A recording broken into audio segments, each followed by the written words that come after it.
Afternoon बच्चों, कैसे हो? चलिए आइए शुरू करते हैं अपनी क्लास। आज हमारा इन्वेंटरी मैनेजमेंट खत्म हो जाएगा और एक और चैप्टर हम शुरू करेंगे। तो इन्वेंटरी मैनेजमेंट में मैंने आपको कुछ क्वेश्चंस दिए थे, पहले तो आप लोगों ने कोई डाउट तो नहीं है किसी के मन में? बढ़े आगे फिर। चलिए कम टू पेज नंबर 326 पे आइए। 326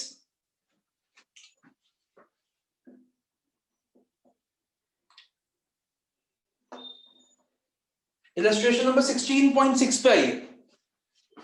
वैसे तो बहुत इजी है, लेकिन इसमें एक पॉइंट मेरे को आपको बताना है। Illustration number 16.6, ABC and company buys and uses a component for production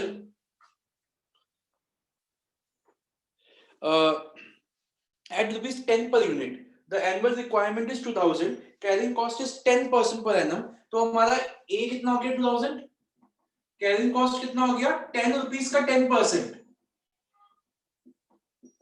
तो 1 रुपी। ऑर्डरिंग कॉस्ट कितना है? 40. The purchase manager argues that, पहले चलो EOQ निकाल लेते हैं, साइड बाय साइड करते रहिए आप भी मेरे साथ।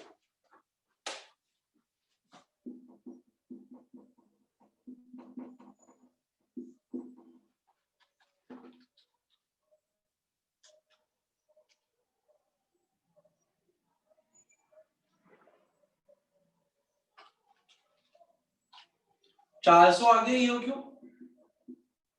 ठीक है। The purchase manager argues that as the ordering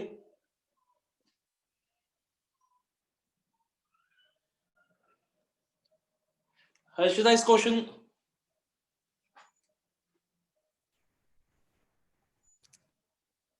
हाँ जी हर्षिता इस क्वेश्चन पे आइए, पेज नंबर 326 पे, illustration 16.6। The purchase manager argues that as the ordering cost is high, it is advantageous to place a single order for the entire annual requirement. He also says that if the order is 2000 units are placed, तो 3% discount मिल जाएगा। तो पहले हम total cost निकालते हैं इस पे। आइए जल्दी से टोटल कॉस्ट निकालते हैं EOQ पे। बताइए मेरे को टोटल कॉस्ट क्या पड़ेगी EOQ पे? आप अपना निकालिए, मैं अपना निकाल रहा हूँ।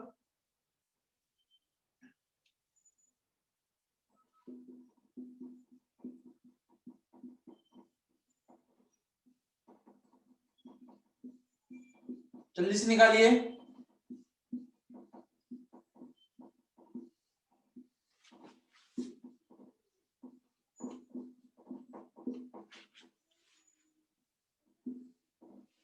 कितना आया आपका? आपका भी यही आ रहा है जो मैं निकाल रहा हूं?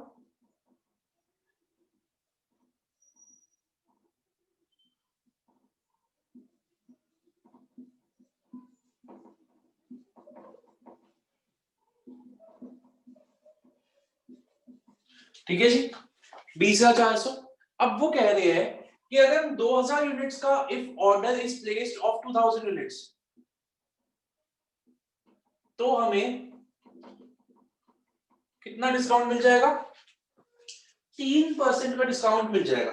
अब बच्चों देखो, जो हमारा यूनिट कॉस्ट है, जो एक यूनिट की कॉस्ट है वो 10 रुपए, आफ्टर डिस्काउंट कितनी बढ़ जाएगी? 9.7। 10 का 3% कितना हो गया? 10 का 3% हो गया 9.7, ठीक है ना। तो अब हम निकालते हैं टोटल कॉस्ट। कौन कौन नहीं आया? आयुष नहीं आया? आयुष की नहीं आ रहा यार, और निश्चा, ठीक है। चलिए अब हम निकालते हैं total cost at 2000। Purchase cost plus ordering cost plus carrying cost. देखो परचेज कॉस्ट अब कितना हो जाएगा? 2000 इंटू 9.7।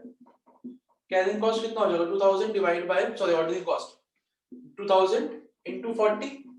अब देखो बच्चों, ये समझने वाला पॉइंट है, जरा देखना यहाँ पे। कैरिंग कॉस्ट कितना हो जाएगा? 2000 डिवाइड बाय 2 इनटू, थोड़ा राइट में करना कैमरा, पूरी दिख नहीं रही स्क्रीन। सॉरी यस ओके, एक मिनट मैं इसको ऐसे कर देता हूं, ठीक है। अब दिख रहा है? Yes sir. मैं थोड़ा वैसे इधर ही लिखूंगा। देखो बच्चों, अब सोचने वाली बात है कि कैरिंग कॉस्ट 10% था, है ना। तो अगर अब जब 10 रुपए था तो 10% हो गया 1 रुपया। अब 9.7 है, इसका 10% कितना होएगा? 0.97। यस और नो? 9.7 का 10% कितना हो जाएगा? 0.97।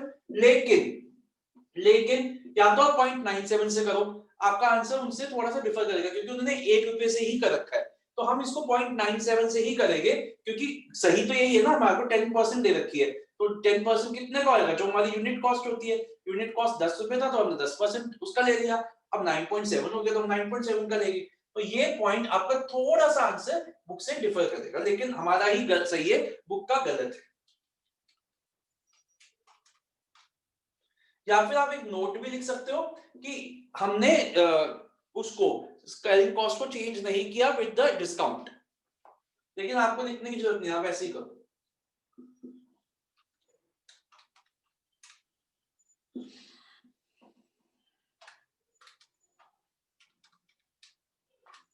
तो अब आइए 20,410 रुपए, तो अब हमारे को ये चीज नहीं लेनी चाहिए क्योंकि डिस्काउंट के बाद हमारी जो प्राइस है वो हमारा कम नहीं हुआ।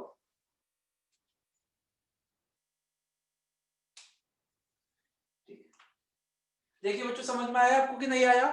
मुस्कान समझ में आया? Yes sir. शिवानी? हाँ जी सर। इसको देखो, इजी क्वेश्चन था, इसको सिर्फ मैंने इसलिए करवाया है क्योंकि एक मेरे को याद है मोहित ने जब ये पहले किया था तो उसके मन में डाउट आया था कि सर अभी मैं एक और क्वेश्चन कराऊंगा कि सर इसमें हमने इसको सी को क्यों नहीं चेंज किया, जब यहाँ पे 1 लिया है तो यहाँ पे तो 0.97 होना चाहिए, बुक में 1 ले रखा है उन्होंने, बुक का गलत है, या ये कह लीजिए गलत ही है, बट उन्होंने शायद इसलिए ले लिया क्योंकि 0.97 और 1 में 0.03 का फर्क है, बट आप ऐसे ही करो। चलो जल्दी से कॉपी करिए, फिर नेक्स्ट क्वेश्चन पे चलते हैं। आज ये चैप्टर भी फिनिश हो जाएगा, एक हम नेक्स्ट चैप्टर शुरू करेंगे, क्योंकि वो शुरू करेंगे खत्म नहीं करेंगे, आज नेक्स्ट चैप्टर के सिर्फ 2-3 क्वेश्चन करेंगे, बहुत छोटे हैं वो भी, दोनों चीजें खत्म हो सकती है 5 बजे से पहले पहले, अगर आप करो जल्दी से, जल्दी करिए। यार एक बार फिर बता देना, मैं भूल गया, आपका एग्जाम किस दिन को है, डेट क्या है, मोहित कब है? सर देखना पड़ेगा मुझे, देखना पड़ेगा, एक बार देख के बता, मेरे ख्याल से 18 को है। अनीश को पता होगा, अनीश को क्या, अनीश को पता है? सर किससे पूछ रहे हो आप भी? यार, तो 24 कब है बेटा? 28 को है। नहीं, इसका कब है? 24, हाँ 24 या 28, श्योर नहीं नहीं है। यार, नहीं, मेरे पक्का है, मैं देख के बताओ। शुभम तेरे को पता है? सर मैं सर, वो डेट शीट 24 कब से को ये नहीं पता। अच्छा 20, अच्छा यार तुम्हें मतलब अब जो ये हो रहा है, जो वैसे तुम्हें शायद पता हो, तुम लोगों का सारे पॉलिटिकल कनेक्शंस है, तुम्हें क्या लगता है फिर से लॉकडाउन होएगा दिल्ली में, जो केजरीवाल जी बोल रहे हैं हमारे? अनीश बताएगा। अनीश आपका क्या इस पे टिप्पणी है? नहीं सर, नहीं हुआ। नहीं होएगा? अच्छा, तो लॉकडाउन नहीं होएगा, लेकिन फिर तो पेपर भी होएगा, मतलब पेपर अब नहीं पोस्टपोन होएंगे। चलिए बच्चों, नेक्स्ट क्वेश्चन करते हैं, आइए जल्दी से आइए नेक्स्ट क्वेश्चन पे। 24 को आपको पेपर, ठीक है? चलो ओके, इलस्ट्रेशन 16.7 को इंपॉर्टेंट मार्क करिए। The purchase manager of an organization has collected the following data for one of the A class items. Interest on locked up capital 20%. तो इसके आगे बच्चों क्या लिखेगा? C लिख लीजिए इसके आगे, carrying cost C. Order processing cost for each order O लिख लीजिए 100 रुपए। Inspection cost per lot 50 rupees, ये भी O में ऐड हो जाएगा। ऑर्डरिंग कॉस्ट 150 हो गया। Follow up cost for each order 80, ये भी ऐड हो जाएगा, तो 220 नहीं 150 240 240 हो गया। आगे चलते हैं, पिल्फरेज व्हाइल होल्डिंग इन्वेंटरी, ये सी माइनस हो गया होगी 5%। अदर सर, होल्डिंग ओ कॉस्ट से माइनस नहीं 15%, होगी? ये हाँ जी, ओ से माइनस नहीं होगी पिल्फरेज? नहीं नहीं, सर ये कॉस्ट है, पिल्फरेज में कॉस्ट हुई तेरा, तू रॉ मटेरियल में कुछ सामान रखता है और थोड़ा सा उसमें से उड़ेगा ही उड़ेगा, तो तेरी उस जितना उड़ेगा उसको तू कॉस्ट में ऐड करेगा या कॉस्ट में से माइनस करेगा? ठीक है सर, ठीक है। ये कॉस्ट ही है ना सारी, तो 5 ये सी हो गया, ये 15% सी हो गया। अदर प्रोक्योरमेंट कॉस्ट 170, ये ओ हो गया। तो ए कितना हो गया हमारा? ए दे रखा है इसमें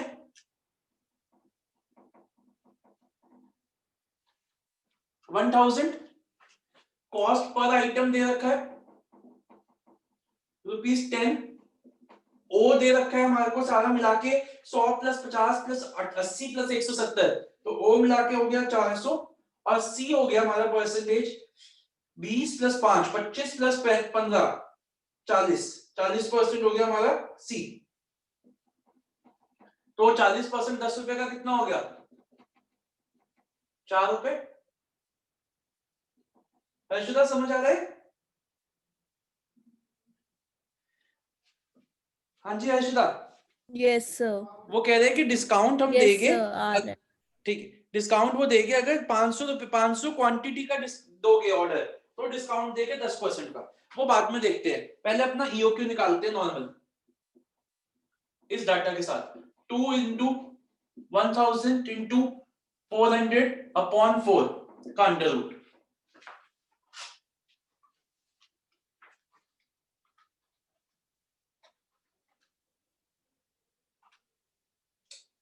$447 आया इसका। ठीक है, ईओक्यू पॉइंट्स में आ रहा है, 447 ले लिया हमने। अब हम इस पे टोटल कॉस्ट निकालते हैं। देखो बच्चों, अब ना थोड़ा सा फर्क दिक्कत आएगी यहाँ पे, थोड़ा समझना। यहाँ पे अभी लिखना मत, पहले इतना निकाल लो, 447 तक लिख लो, फिर थोड़ी सी दिक्कत आएगी, पहले इतना लिखो।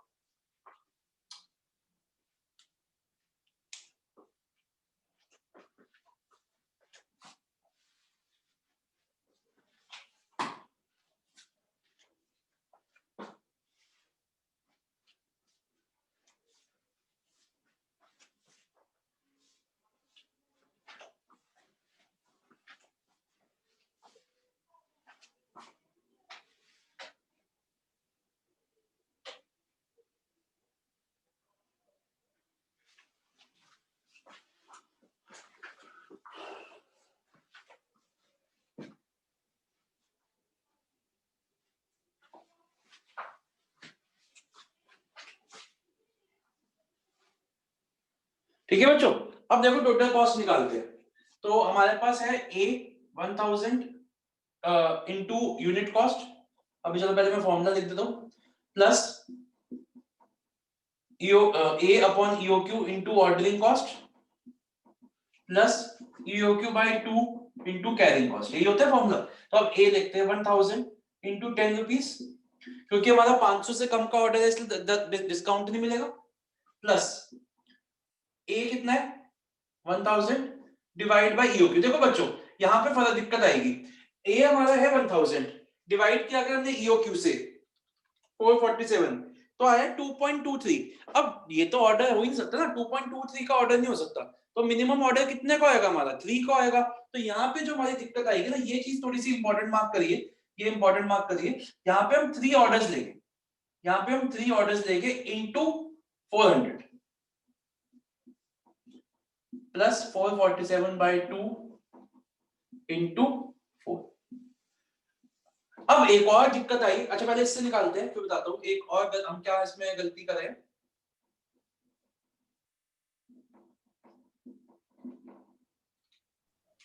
सर 3 की जगह 2 ऑर्डर्स क्यों नहीं लिए? मैम एक बात बताओ, टू ऑर्डर्स अगर 447 के 2 ऑर्डर्स दोगी तो कितना सामान आएगा? फिर तो 894 यूनिट से तो आ पाएगी कंप्लीट, थोड़ा ना हो पाएगा। ऐसा नो? हाँ जी हाँ जी। हम ज्यादा का ऑर्डर देंगे, लास्ट ऑर्डर में कम सामान आएगा, लेकिन 3 बार ऑर्डर तो देना ही पड़ेगा। ओके। सॉरी ये मैंने गलत लिख दिया। ये आएगा 447 बाय 2 इंटू 4, 894। तो अब ये देखिए,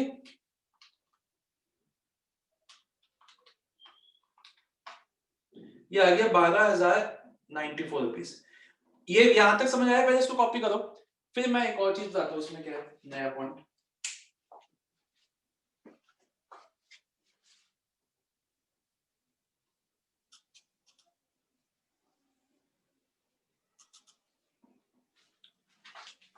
यहां तक हो गया?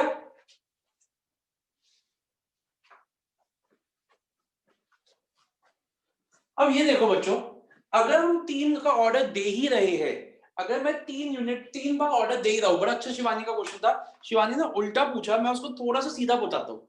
2 का तो दे नहीं सकते, 3 का तो ऑर्डर देना ही पड़ेगा। अगर मैं 3 का ऑर्डर दे रहा हूं तो मैं 447 क्यों मंगवा रहा हूं? फिर मैं 447 क्यों मंगवा रहा हूं? 3 बार ऑर्डर अगर मैं देता हूं, 1000 डिवाइड बाय 3 करो, तो एक बारी में मेरे को 333 मंगवाना चाहिए।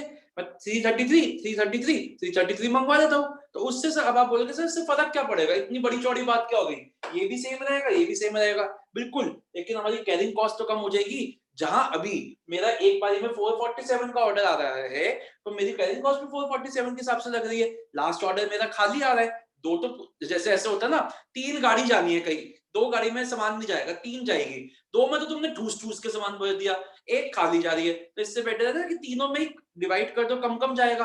तो अगर मैं 3 ऑर्डर देता हूं तो मेरे को, हम कितने का ऑर्डर प्लेस कर सकते हैं, हम ऑर्डर प्लेस कर सकते हैं एक बारी में 333 यूनिट्स का। If order of 333 units is placed,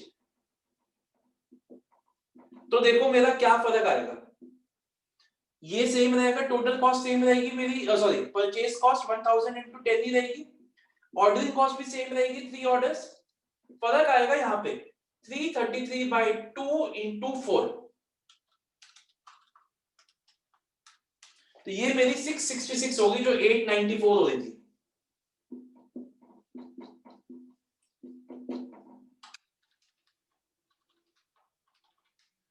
तो हमारी टोटल कॉस्ट ये पड़ गई इससे, तो करीबन करीबन हमने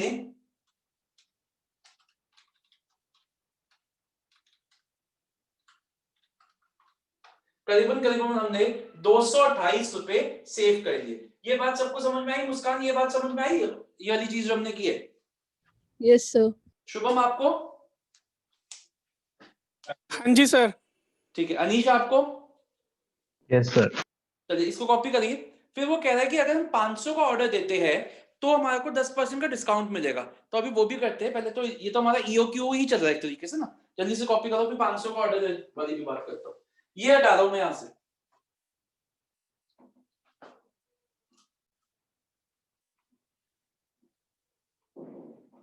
चलो अगर हम 500 का ऑर्डर देते हैं एक बारी में तो कितना डिस्काउंट दे रहा है वो हमें? 10% का डिस्काउंट दे रहा है। तो अगर हम 500 का ऑर्डर देते हैं तो 10% का डिस्काउंट कितना हो जाएगा? 1 रुपया, 9 रुपीज हो गया, तो 9 रुपीज से पड़ेगा 1000 divide by 500 into ordering cost कितनी थी इसकी? 400 और 500/2। अब देखो सी 9 का 40% कितना होएगा? 9 का 40% 3.6 होएगा। हमने यहाँ पे 4 नहीं लिया जो पहले ले रहे थे हम 3.6 लेंगे ना, क्योंकि हमारा वो कम हो जाएगा, 9 का लेंगे अब हम वो भी, ठीक है ना। चलो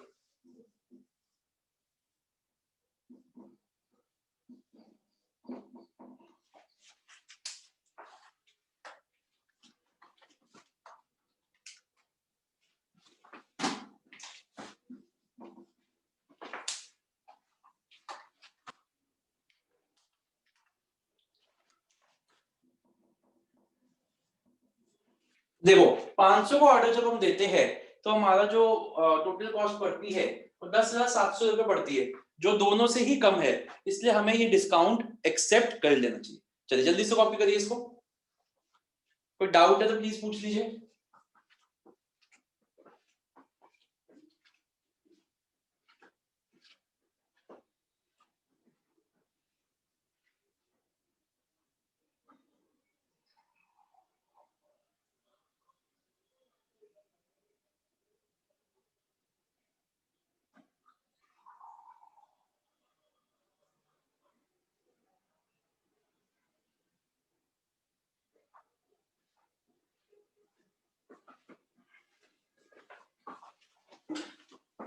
हो गया, समझ आया है सबको? हटा दूं?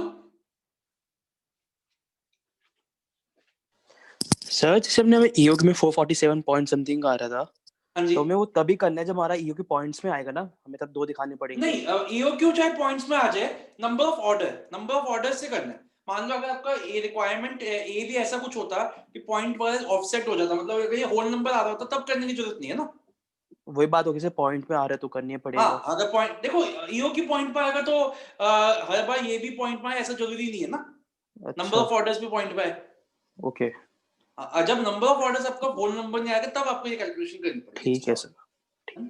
चलिए बच्चों, अब आप एक हेडिंग दीजिए इसी चैप्टर में, always better control. Always better control. बच्चों आप लोगों ने पिछले बार मतलब इसी साल में जब हम कॉस्टिंग की क्लासेस ले रहे थे तो आप लोगों ने एक चैप्टर पढ़ा था जिसका नाम था ओवरहेड्स। और आप लोग सारे ऑलमोस्ट ऑनर्स के बच्चे हो, तो ऑनर्स में हमने ओवरहेड्स का एक नया चीज की थी जो आजकल यूज होती है, जिसको हमने बोला था एबीसी एनालिसिस, ठीक है ना। ऐसे ही एफएम में इन्वेंटरी में भी एक एबीसी एनालिसिस होता है जिसको हम कहते हैं ऑलवेज बेटर कंट्रोल। अभी समझते हैं पहले होता है क्या, अभी कुछ मत लिखना, मैं इसका थोड़ा सा ब्रीफ लिखवाऊंगा भी, एक क्वेश्चन है करवाऊंगा।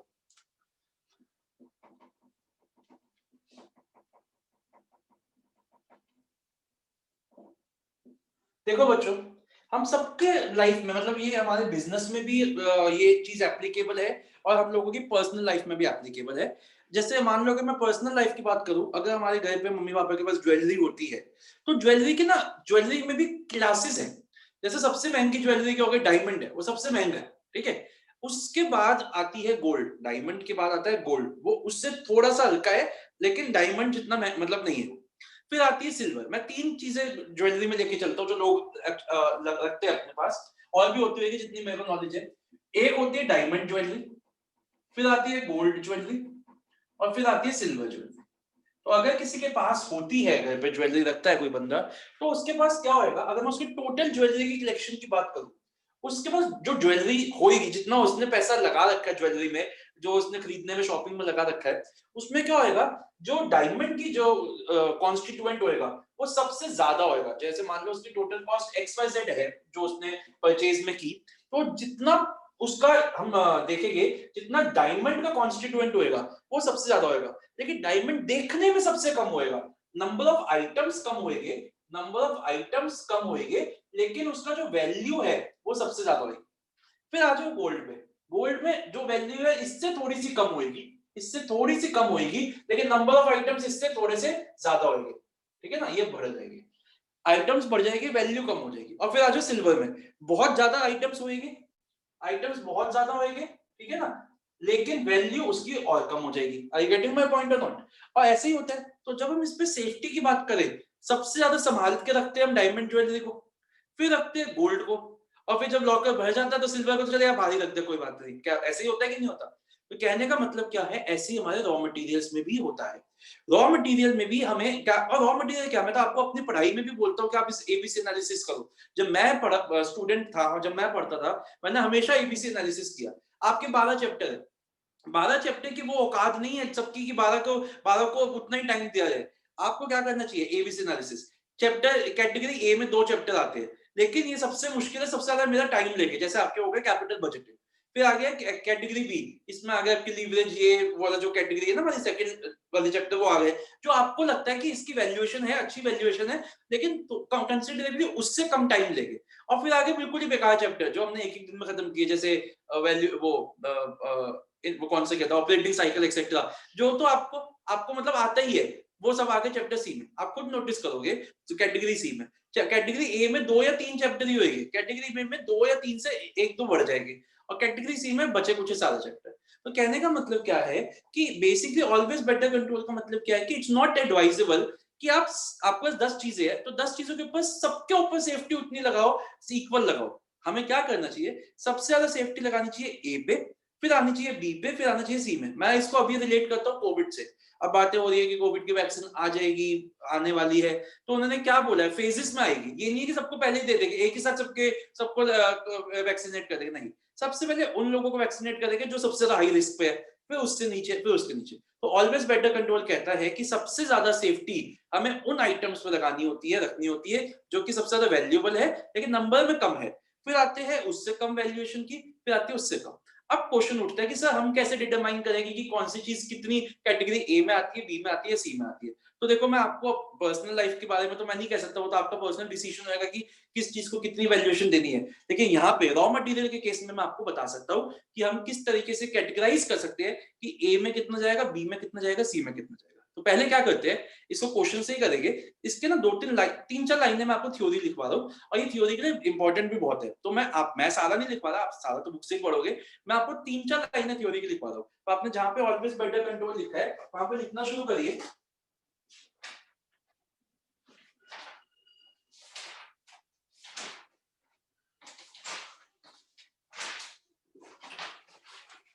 The ABC analysis is based on the proposition. The ABC analysis is based on the proposition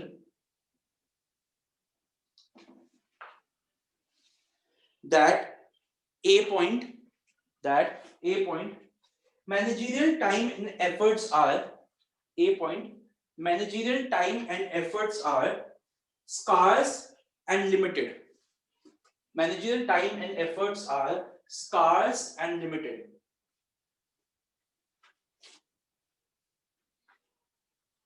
And B point, some items of inventory are more important than others. Some items of inventory are more important than others.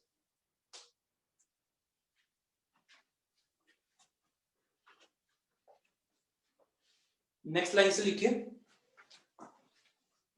The ABC analysis classifies various inventory items. The ABC analysis classifies various inventory items into three sets or groups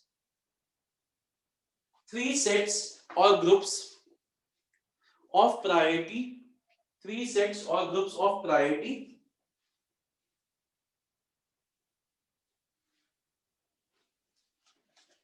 and allocates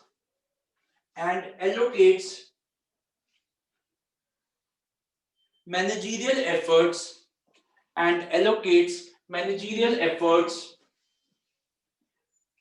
in proportion of the priority, and allocates managerial efforts in proportion of the priority.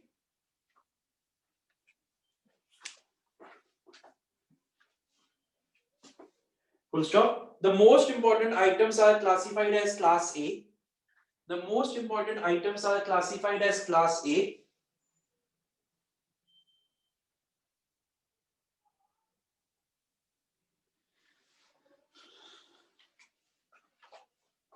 Comma, those of intermediate importance are classified as class B. Those of intermediate importance are classified as class B.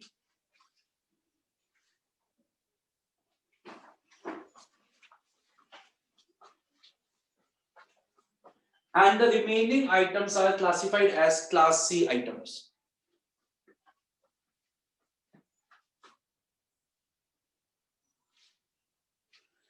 Full stop. The financial manager should monitor different items belonging to different groups in that order of priority. Belonging to different groups in that order of priority. So the financial manager should monitor different items belonging to different groups in that order of priority.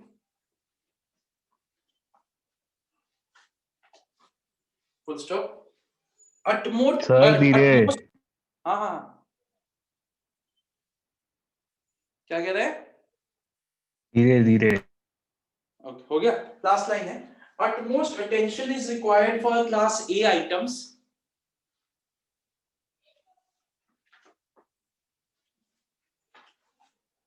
Followed by items in class B and then items in class C. Followed by items in class B and then items in class C.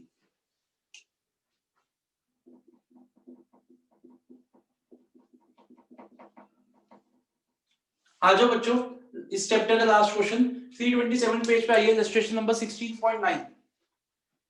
देखो, XYZ company maintains several items of inventory. The average number of each of these as well as their unit cost is listed below. तो आपको 20 items दे रखे हैं, 1 से लेकर 20 items दे रखे, number item number दे रखे, फिर आपको यूनिट्स दे रखे कि कितना हम यूनिट रखते हैं हर बार अपना. जैसे नंबर आइटम नंबर 1 4000 रखते हैं, आइटम नंबर 2 200 440 2000 ऐसे दे रखे.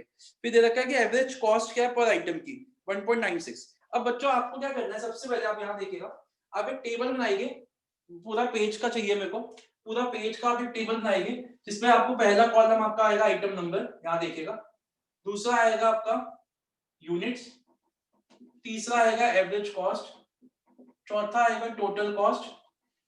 ठीक है, मैं इसको 1 2 3 तो 4 हो गया हमारा 3 into 2, ठीक है। फिर आएगी परसेंटेज। तो जैसे आप 4 कॉलम निकालोगे 2 into 3 करके, यूनिट्स इंटू प्राइस करके, ये आ जाएंगे सारे आपके प्राइस आ जाएंगे, सारे टोटल कॉस्ट। आप सारी टोटल कॉस्ट को टोटल कर लोगे, सबकी टोटल कॉस्ट को टोटल कर लोगे, जो नीचे फिगर आएगा, ठीक है। परसेंटेज कैसे निकलेगी, फिफ्थ कॉलम कैसे निकलेगा हमारा, जो भी हमारा ये है ना, जैसे ये है this upon this into 100, this upon this into 100, तो आपको सबकी परसेंटेज निकालनी, ठीक है। उसके बाद में आपको यहाँ पे एक कॉलम बनाना है कैटेगरी, तो आपको 6 कॉलम बनाने हैं। पहले आप यहां तक करिए, कैटेगरी को छोड़ दीजिए, आप जल्दी से कैलकुलेटर को रखिए थी हाथ में, जल्दी से अपना सारे आइटम्स को मल्टीप्लाई करके टोटल करके परसेंटेज निकालिए। मैं आपको 5 to 7 मिनट्स दे रहा हूं, जल्दी करिएगा। 1 से लेके 20 तक आइटम्स लिखो, यूनिट्स लिखो, प्राइस लिखो, टोटल कॉस्ट मल्टीप्लाई करो और परसेंटेज निकालो। सर इन्होंने तो रैंकिंग करी हुई है, हमें फिर वो कैसे पता सर चले? रैंकिंग कहाँ कर रखी हो, तो हम करेंगे ना, अच्छा वो सॉल्यूशन देख लो सर आप, रैंकिंग ही तो करनी सिखानी है मेरे को आपको, तो यहां तक करिए जल्दी से।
है तो देखो, मेरे को पता है 20 है आइटम, लेकिन जल्दी करिए थोड़ा सा ना, मतलब जल्दी करिए।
हो गया बच्चों?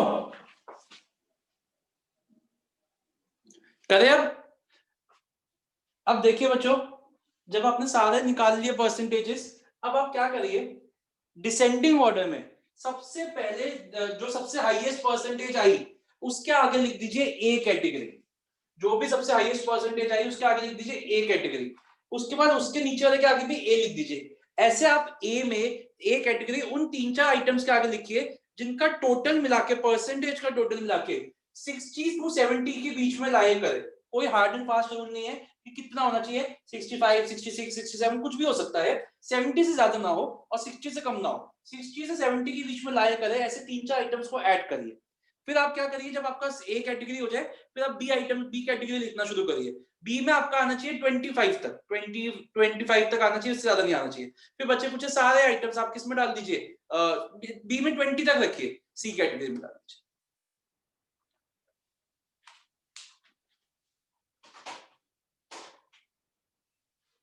जल्दी से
हो गया बच्चों, खत्म हो गया? नहीं सर। चलो जल्दी करो। शिवानी समझ आ रहा है?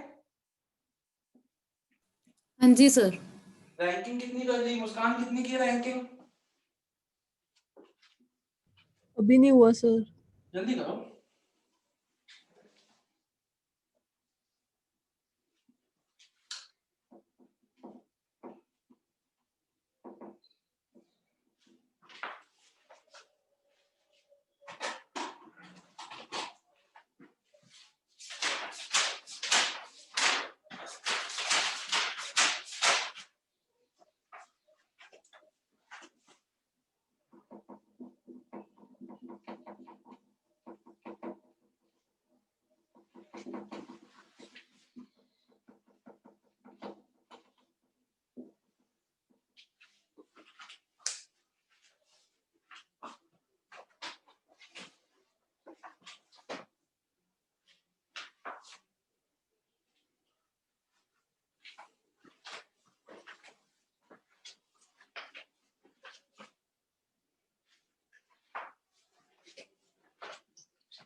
हो गया?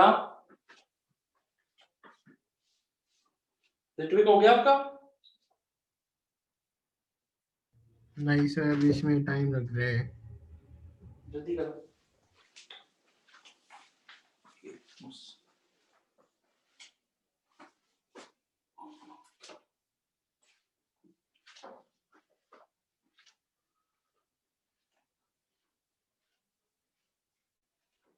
सर बी कैटेगरी कैसे करनी है?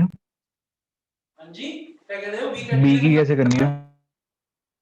गलत किया है इसमें। नहीं, कैसे करनी है? बी, हाँ, उसके बाद जैसे ए हो गया ना, उसके बाद अब आप बी कैटेगरी, जैसे ए खत्म हुई, बी लिखना शुरू कर दो। टोटल 20% तक आना चाहिए। ऐसे फिगर्स उठाते रहो जो 20, मतलब डिसेंडिंग ऑर्डर में चलते रहो, 20% तक, से ज्यादा ना हो।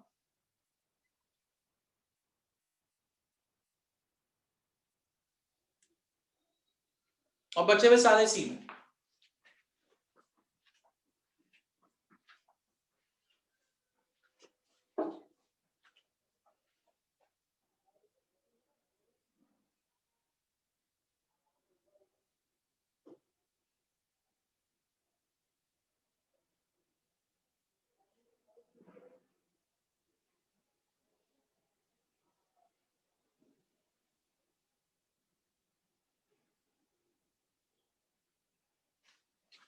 हो गया? ओह निष्ठा अब आई है, वाह।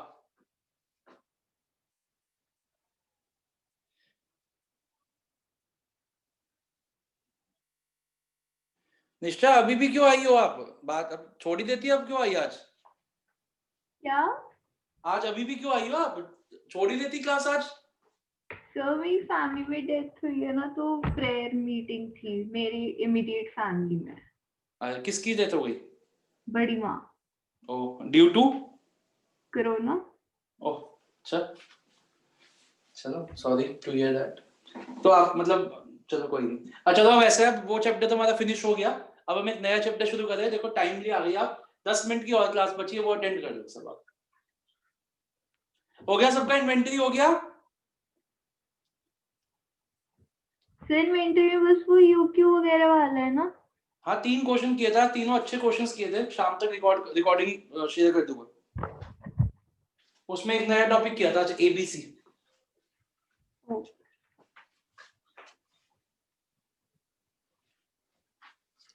चलिए, हो गया बच्चों अब सबका? मुझे इस रिकॉर्डिंग को स्टॉप करना है, दूसरी करनी है शुरू। हो गया अनीश?